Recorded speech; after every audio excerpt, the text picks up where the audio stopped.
ठीक है, frictional force के बारे में बातचीत करना है। ये तो पहले देखते हैं मतलब खुश कि सर का चालू हो गया। देखिए फ्रिक्शनल फोर्स के बारे में बात करेंगे और फ्रिक्शनल फोर्स असल में क्या होता है इसके बारे में बात करेंगे। देखिए आपको पढ़ाया गया था बैलेंसिंग ऑफ फोर्स के बारे में। किसके बारे में पढ़ाया गया था? बैलेंसिंग ऑफ फोर्स के बारे में। बैलेंसिंग ऑफ फोर्स क्या कहती है? बैलेंसिंग ऑफ फोर्स ये कहता है कि जैसे अगर कोई बॉडी रखा हुआ है जिसका मास क्या है? m है, और इधर से मान लेते हैं 6 न्यूटन की कहानी और इधर से 6 न्यूटन की कहानी है, तो दोनों जो फोर्स लग रहा है दोनों साइड को क्या लग रहा है? बराबर लग रहा है, इक्वल लग रहा है। तो ये कैसा फोर्स है? बैलेंस्ड फोर्स है। नीचे क्या लगेगा? mg। समझ में? नीचे क्या लगेगा? mg। और every equal action has opposite reaction, तो उन पर क्या लगेगा? नॉर्मल। समझ में आ रहा है बात? बताइए कि बॉडी रेस्ट में रहेगी या मोशन में? रेस्ट में रहेगा बॉडी। अब इसके आगे की कहानी की बात करें। अगर अनबैलेंसिंग ऑफ फोर्स हो जाता है तो क्या इससे ही हो जाएगा? अगर 9 न्यूटन इधर हो गया तो बताइए अब नेट फोर्स कितना आ रहा है? तो नेट फोर्स के लिए आपको बोले थे बड़ा माइनस छोटा, तो 9 माइनस 6 कितना हो जाएगा? 3 न्यूटन। और फोर्स तो निगेटिव हो सकता है। फोर्स निगेटिव में नहीं, फोर्स निगेटिव में नहीं हो सकता, फोर्स की डायरेक्शन निगेटिव हो सकती है। हाँ वही तो फोर्स अगर न्यूटन अगर निकालें तो उनको निगेटिव नहीं। फोर्स -3 है नहीं इसका ऐसा कर। तुम्हारा कहना है कि -3 आना चाहिए। नहीं जैसे नेगेटिव में ना आ सकता है न्यूटन निगेटिव में आ सकता है कि नहीं वो? नहीं, अगर -3 न्यूटन आ रहा है इसका मतलब ये नहीं है कि ये निगेटिव में आंसर है। इसका मतलब ये होगा कि जिस तरफ आपने प्लस माना है, अगर राइट की तरफ आपने प्लस माना है तो ये आंसर क्या बनेगा? Through Newton along the left direction. समझ में आया?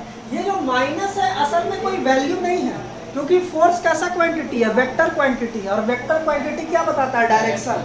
अगर प्लस है तो इस तरफ भाग रहा है और अगर माइनस है तो अपोजिट डायरेक्शन में। तो आंसर अगर माइनस में आता है इसका मतलब ये नहीं कि फोर्स का वैल्यू माइनस में आ गया, फोर्स का डायरेक्शन माइनस में आया, वैल्यू नहीं। वो हमेशा फोर्स कितना लगेगा? 3 न्यूटन। बताइए कौन सा ऐसा यूनिट है, कौन सा ऐसा आप कह सकते हैं मेजरमेंट है जो कभी निगेटिव नहीं आएगा? डिस्टेंस से भी पहले टाइम। डिस्प्लेसमेंट तो आएगा, डिस्प्लेसमेंट आता था। टाइम सबसे पहला नंबर किसका आता है? टाइम का। टाइम कभी भी निगेटिव में नहीं आ सकता है, कभी भी। आप देखिए find the distance for time t बराबर -5 सेकेंड। आप ऐसा क्वेश्चन देखिएगा, बोलिएगा कि या तो हम चौपट है या तो मास्टर चौपट है, और जहां तक हमको लग रहा है मास्टर ही चौपट है। जाहिर सी बात है कभी भी टाइम क्या होता है? निगेटिव में नहीं होता। फोर्स अगर निगेटिव में आ रहा है इसका मतलब बस इतना है कि ये वैल्यू निगेटिव नहीं है, इसका जो डायरेक्शन बस निगेटिव है, डायरेक्शन उल्टा है। बात समझ में आता है? तो ये कहानी हम लोग बैलेंसिंग ऑफ फोर्स में बात कर रहे हैं। अब चलिए इसके आगे एक छोटी सी कहानी फ्रिक्शनल फोर्स के बारे में बात करते हैं। फ्रिक्शनल फोर्स का कहना क्या होता है? तो इसका कहना कुछ नहीं है, ये एक ऐसा फोर्स है जो कुछ कहता ही नहीं है, बस ये लगते रहता है। अब इसकी कहानी मैं आपको बताता हूँ।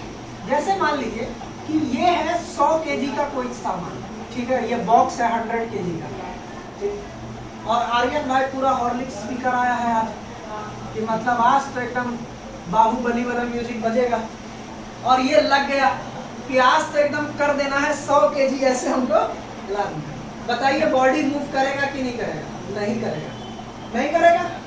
अब एक बात बताओ, इधर से फोर्स कितना लग रहा है? 0 न्यूटन। कर जाएगा। सुनिए, इधर से फोर्स क्या लग रहा है? 0 न्यूटन। कोई ढकेलने वाला तो आपके अपोजिट डायरेक्शन में है। आर्यन आया लगा बोल रहा है कर जाएगा। ऐसा कौन सा कॉम्प्लेन का टाइप है? हम लोग कोई बताओ यार, हम लोग भी चलेगा। चलिए आगे बात करते हैं। 0 न्यूटन की कहानी है और आप इधर से मान लेते हैं ठीक है तुम कॉम्प्लेन पी गया और ये रहा 50 न्यूटन। ए पटक के मारा तो देख के 50 न्यूटन धर से समझ में वो रस्सी देखा ना मूवी में वैसे ए मारा 50 न्यूटन कि आप तो बाहुबली एकदम फेल है। 50 न्यूटन और तुम ऐसे ढकेल रहा है, ये दोनों तो हंस रहा है दूर से। अब तुम्हारे मन में ये सवाल आ रहा है कि सर 50 न्यूटन लगा रहे हैं तब भी ये मूव क्यों नहीं कर रहा है?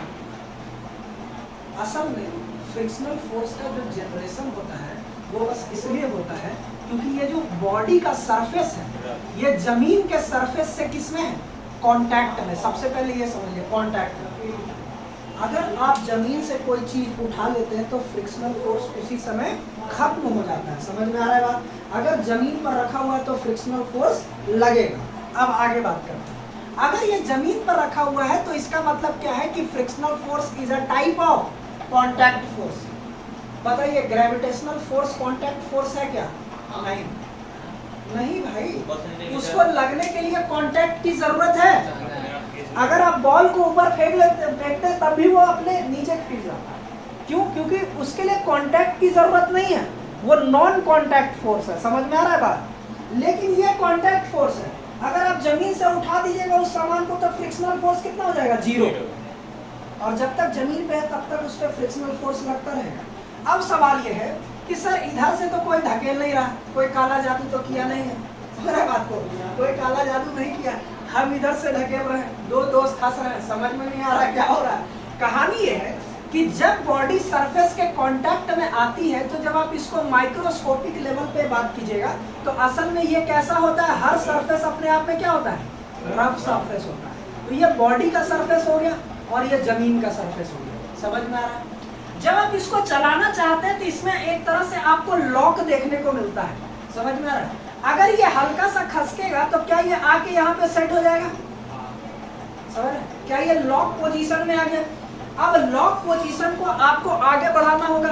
इस लॉक पोजीशन को तोड़ने के बाद ही बॉडी आगे बढ़ेगा, उसके अलावा तो बढ़ा नहीं सकते। अब कहानी को आगे बढ़ा, बॉडी नहीं बढ़ेगा, कहानी आगे बढ़ेगा। आगे बढ़ते अब ये लॉक पोजीशन में आ गया तो असल में क्या हो रहा है कि इस सरफेस पर एक फोर्स जो आप देख नहीं सकते हैं वो लग रहा है अपोजिट डायरेक्शन में। किधर लग रहा है? अपोजिट डायरेक्शन में। एक अपोजिट फोर्स जब कोई भी बॉडी पर सरफेस के कांटेक्ट की वजह से लगती है, जिसके वजह से वो बॉडी रुका हुआ है, that force is called frictional force. अब सवाल ये कि सर फोर्स लगेगा क्या?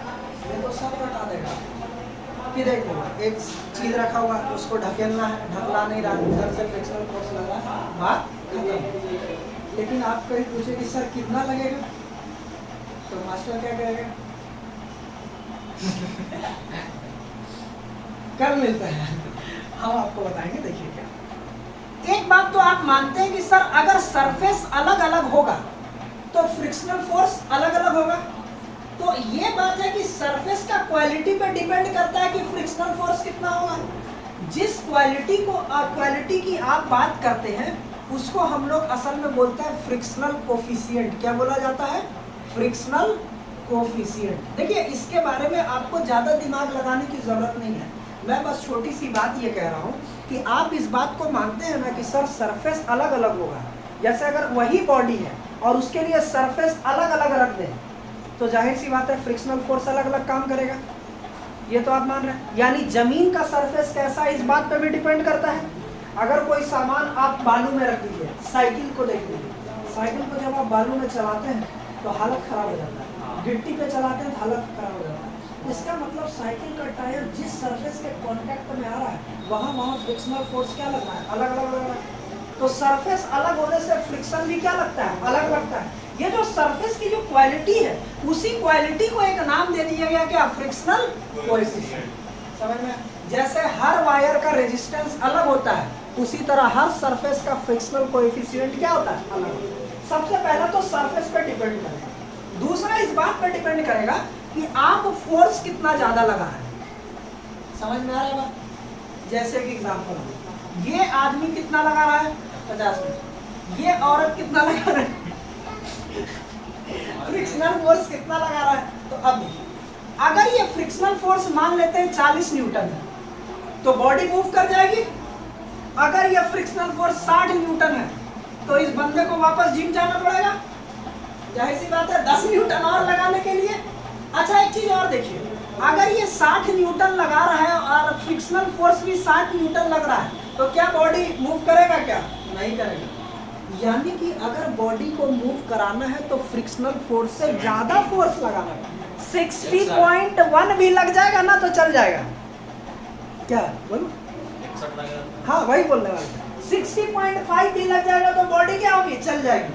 वो उतना तक ही बर्दाश्त करता है जितना उसका मास है। ये चीज आप मानते नहीं?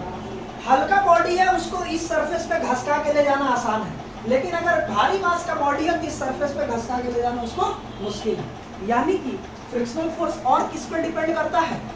मास ऑफ द बॉडी पर। समझ में आ रहा है? ठीक है, चलिए तो फ्रिक्शनल फोर्स के बारे में फिर से एक बात बता रहे हैं। ये रहा 100 केजी का बॉक्स, ये रहा आर्यन और ये रहा 50 न्यूटन। समझ में आ रहा? चलिए, अरे हो गया 50 न्यूटन, ये रहा 50 न्यूटन।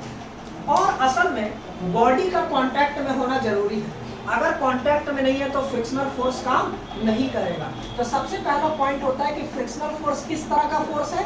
कांटेक्ट फोर्स है। एक चीज और देखिए, जिस डायरेक्शन में आप फोर्स लगाइएगा फ्रिक्शनल फोर्स हमेशा उसके अपोजिट डायरेक्शन में लगेगा, इसीलिए इसको अपोजिंग फोर्स भी बोला जाता है। क्या बोला जाता है? Opposing force.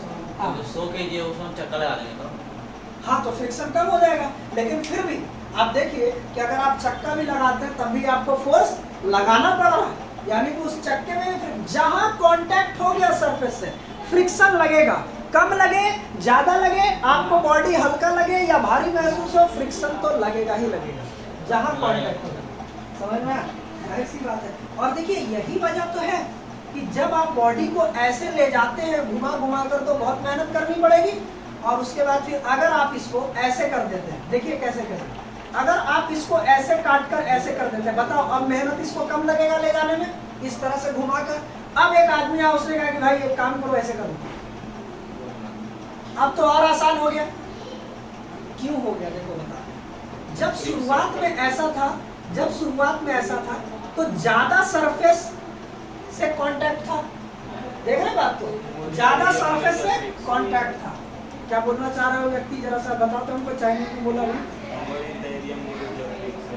उसके बाद फिर, हाँ उसके बाद फिर क्या हुआ कि ये सरफेस कांटेक्ट इन्होंने कम कर दिया। नहीं तो हम पढ़ा नहीं पाते, सही मजाक नहीं करना, अभी बोलो सुबह से सब करते हैं। चलो उसके बाद फिर आपने इसको गोल करके,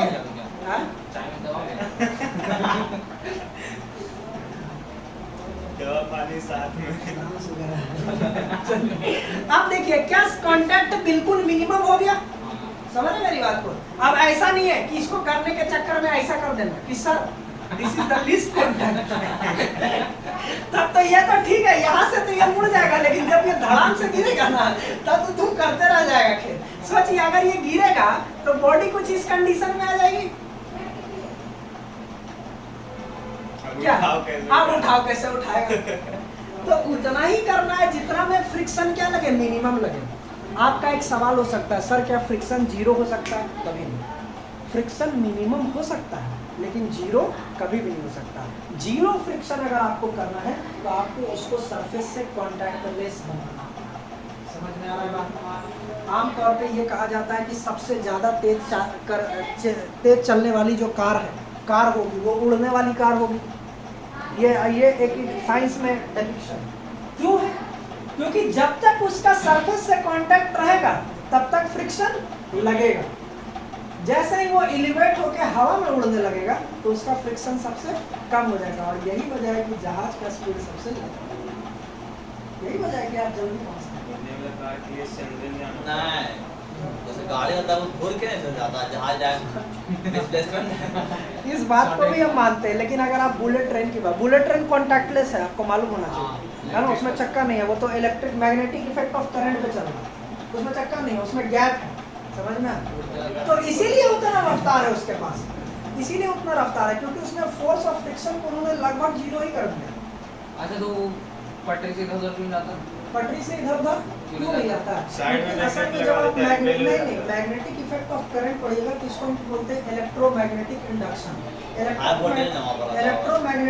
इलेक्ट्रोमैग्नेटिक इंडक्शन ऐसा होता है कि जितना दूर बुलेट ट्रेन है उसके आगे उसने मैग्नेटिक फील्ड बनाया, जब ये आगे गया ना तो ये मैग्नेटिक फील्ड उस लेवल पे खत्म हो जाएगा और आगे बढ़ेगा। समझ पा रहे हैं क्या बोलना चाह रहे हैं?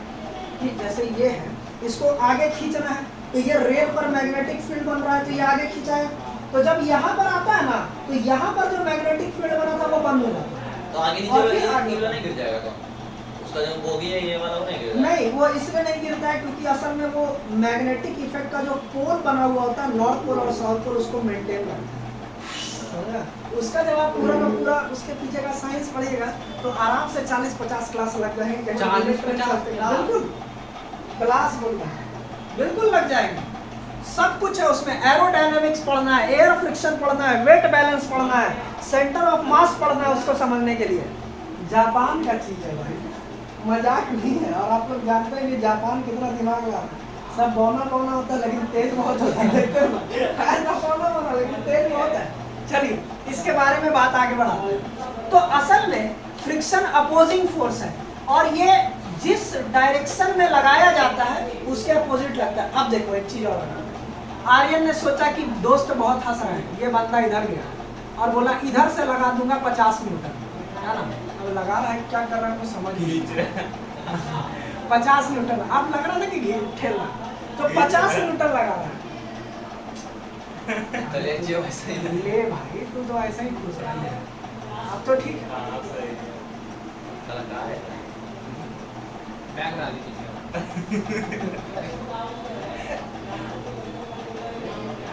हो गया। ठीक है चश्मा बना दीजिए, फूल लगेगा। चलो ठीक है, हो गया। ठीक है। और ये पूरा जोर लगा रहा है और इसने फिर से जोर लगाया कितना, 50 न्यूटन का। फ्रिक्शनल फोर्स मन ही मन हंस रहा है कि मजे लो।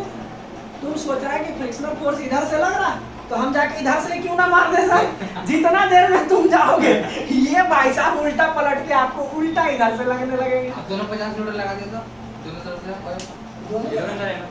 तब तो पहले से यार, तब तो चलेंगे। एक तरफ ही काम है, एक तरफ फिर भाई तो बॉडी को चलाना चाहता है कि फोड़ना चाहता है, समझ में नहीं आ रहा। इधर से भी 50 लगा, इधर से 50 लगा, करना क्या चाहता है, चलाना है बॉडी को। अगर एक तरफ से लगा दूसरी तरफ नहीं लगाएगा। ये नहीं उल्टा समझ। उल्टा मतलब कि क्या है कि इधर से तो 50 मीटर लगा रहा है तो उधर से नहीं लगाना चाहिए कुछ। नहीं इधर से कहाँ कुछ लगेगा। फ्रिक्शनल फोर्स की खासियत देखना ये है, होती ये है, मीटिंग देखिए फ्रिक्शनल फोर्स की खासियत होती है कि ये कैसा फोर्स होता है, अपोजिंग फोर्स। और अपोजिंग फोर्स का मतलब होता है अगर आप फोर्स इधर से लगा रहे हैं फ्रिक्शन इधर लगेगा, और अगर आप इधर से लगा रहे हैं तो फ्रिक्शन इधर से। दोनों तरफ से एक ही सब लगाएगा तो दोनों तरफ से एक ही साथ लगाना चाहिए। मतलब तुम कह रहा 50 न्यूटन इधर लगा और 50 न्यूटन लगा, तो फ्रिक्शन को तो मजे क्यों लगेगा। दोनों साइड लगेगा। दोनों साइड नहीं लगेगा, काहे के लिए लगेगा। 50 तुम लगा रहा 50 तो बॉडी एक साइड 55 एक साइड 50। एक साइड 55 एक साइड 50, तो नेट फोर्स कितना होगा 5। और 5 किधर लगेगा इस तरफ, तो फ्रिक्शन 5 न्यूटन इधर भी लगेगा। ले हिला के दिखा दे, समझ में आया बात। फ्रिक्शन हमेशा उस नेचर पर ध्यान देता है। अगर तुम कह रहे हो कि सर ऐसे कर रहा है और कोई ऐसे खींच रहा है तो नेट फोर्स जिस तरफ ज्यादा होगा उसके अपोजिट में फ्रिक्शन लग जाएगा। समझ पा रहे बात को। ये कहानी जैसे तुम्हारा कहना है कि सर इधर से हम 55 है। इधर से तुम 55 लगा रहा है और इधर से 50 लगा रहा है, ठीक है। और दोनों बंदा जो है इस चीज को खींचना चाहता है, ऐसे बोल रहा है, ये कंडीशन बोल रहा है। इस कंडीशन में मान लेते हैं कि ये 100 न्यूटन का फोर्स लगे, 100 न्यूटन का सर पहले ये फोर्स बताइए सर, ये जो है ये इधर 50 लगाया, इधर 55 लगाया, तो इधर नहीं लगाएगा सर। बॉडी वेट ज्यादा है। नेट फोर्स किधर हो रहा है, इधर इस तरफ हो रहा है ना, हाँ इस तरफ हो रहा है। तो फ्रिक्शन, तो बॉडी किस तरफ जाना चाहेगी इधर। इधर, तो फ्रिक्शन इस तरफ लगेगा उल्टा। जिस डायरेक्शन में बॉडी चलना चाहता है उसके हमेशा अपोजिट डायरेक्शन में फ्रिक्शन लगा दीजिएगा, कहानी पूरी हो जाएगी। समझ में आ रहा है बात को। इसमें मूव कर जाएगा ना, इसमें बॉडी मूव कर जाएगा। कैसे मूव कर जाएगा देखिए, 10 मीटर। मास के हिसाब से सरफेस में 100 न्यूटन की ही ताकत है कि वो फोर्स लगा सकता है, फ्रिक्शनल फोर्स। आप टोटल कितना लगा रहे हैं 55, और एक ही दिशा में लग रहा है, तो ये कितना हो गया 105। तो बॉडी मूव कर जाएगी, बॉडी इस तरफ चलने लगेगी। फ्रिक्शनल फोर्स को जीता जा सकता है, ठीक है। फ्रिक्शन के बारे में बोला जाता है कि ये कॉन्टैक्ट फोर्स होता है और ये अपोजिंग फोर्स होता है। जिस दिशा में आप फोर्स लगाएगा उसके अपोजिट दिशा में फ्रिक्शन लगेगा। और ये डिपेंड किससे करता है, मास ऑफ द बॉडी पे करता है, जितना आप फोर्स लगा रहे हैं इस पर करता है, और ये सरफेस पे डिपेंड करता है। और हर सरफेस का अलग अलग फ्रिक्शनल वैल्यू होता है, उसको हम लोग क्या बोलते हैं, फ्रिक्शनल कोएफिशिएंट। समझ में आ रहा है बात। चलिए इसके आगे की बात करते हैं, इसको और मिटा देते हैं। गजब गजब हो गया, आर्यन के चक्कर में क्या क्या करवा दिया ये बच्चा, है ना। कभी इधर से फोर्स लगा रहा है, कभी इधर से फोर्स लगा रहा है। और हमको एक बात बताओ, 50 को इधर से लगा रहा है, 55 इधर से लगा रहा है, और अगर बॉडी चल गया तो तू तो 100 केजी के नीचे तो लेट जाएगा। ऐसे चला रहा है, ऐसे चल गया और क्या हो सकता है। सुनो 55 ये है, तो उठा तो 50 ये है, वो तो उठना भी चाहिए। और फ्रिक्शन का मूड और तेरा पैर ही चपा गया तो पैर नीचे भाग उसके लिए तो हाइड्रोलिक प्रेशर अलग जाता गड्ढा है बीच में तो। हो जाता है भाई, अरे बीच में गड्ढा रह गया तो। हो जाता है। साड़ा क्या है यहाँ करा तो बीजेपी की सरकार ना तो देखो इसका सवाल का एक ही जवाब है कि कभी दांत के बीच में जीभ कटा है, हाँ वो भी तो हो जाता है कभी कभी तो वो ऐसे कर देता हाँ, है। तो कभी कभी हो ही जाता है। यहाँ पर से किसी को उतारेंगे, यहाँ पर कुछ रहेगा तो ना अरे तो फ्लैट जगह ऐसा है तो कहाँ दिक्कत है? अरे अगर अरे बीच तो में इसका गड्ढा रह बोलना है गया कि चलते चलते कभी ना कभी तो ऐसा जगह पहुंचोगे ना। हम ऐसा जगह पर किया था अरे कैसे भी गलत प्रूव कर देगा। ये सब आदमी जो है राज्यसभा लोकसभा में जाता है, ऐसा का बहुत जरूरत है। चलिए हम लोग बात कर रहे हैं एक दिन में। हाँ, कॉन्टैक्ट फोर्स अपोजिंग फोर्स होता है। इसका मतलब ये है कि जब आप फोर्स इस डायरेक्शन में लगाते हैं तो फ्रिक्शनल फोर्स इस डायरेक्शन में लगता है। फ्रिक्शनल फोर्स को स्मॉल f से डिनोट किया जाता है और ये रहा फ्रिक्शनल फोर्स। ये डिपेंड करता है फ्रिक्शनल फोर्स की बात और आगे जान के देख के गए। सबसे पहले ये डिपेंड करता है मास ऑफ द बॉडी। अगर मास ज़्यादा है तो जाहिर सी बात है कि आपको फ्रिक्शनल फोर्स ज़्यादा फील होगा। उसके बाद सरफेस पे डिपेंड करता है। इस सरफेस को हम लोग बोलते हैं एक तरह से फिजिकल टर्म में फ्रिक्शनल कोएफिशिएंट। हर सरफेस का ये क्या होता है, अलग अलग होता है, और साथ में जितना आप फोर्स लगा रहे हैं उस पर भी डिपेंड करता है। अब इसका मतलब क्या है सर, जितना फोर्स लगा रहे हैं उस पर डिपेंड करता है। मान लीजिए इस m मास के बॉडी की औकात है कि ये 60 न्यूटन तक फोर्स लगा सकता है, मास पे डिपेंड करता है यार। और आप फोर्स लगा रहे हैं 5 न्यूटन, ठीक है। किसी भी क्लास से बच्चे बुला लीजिए, उसको बोले 5 न्यूटन लगाएगा, तो 5 न्यूटन का फोर्स वो लगा रहा है। अब एक बात बताते हैं, इस सरफेस की औकात है 60 न्यूटन की लगानी। न्यूटन को केजी में मेजर कर सकते हैं। बिल्कुल कर सकते हैं, बीच में क्यों टपका देगा। काउंट नहीं कर सकते हैं कि 60 केजी का फोर्स लगा, 60 केजी को मूव करने के लिए फोर्स लग रहा है, ये बात हम मानते हैं, लेकिन 60 केजी का फोर्स लग रहा है ये नहीं। तो फ्रिक्शनल फोर्स डिपेंड करता है किस पे, मास ऑफ द बॉडी पे, सरफेस पे, और किस पे डिपेंड करता है, फोर्स पे। फोर्स अप्लाइड है ना, ऐसे लिख सकते हैं,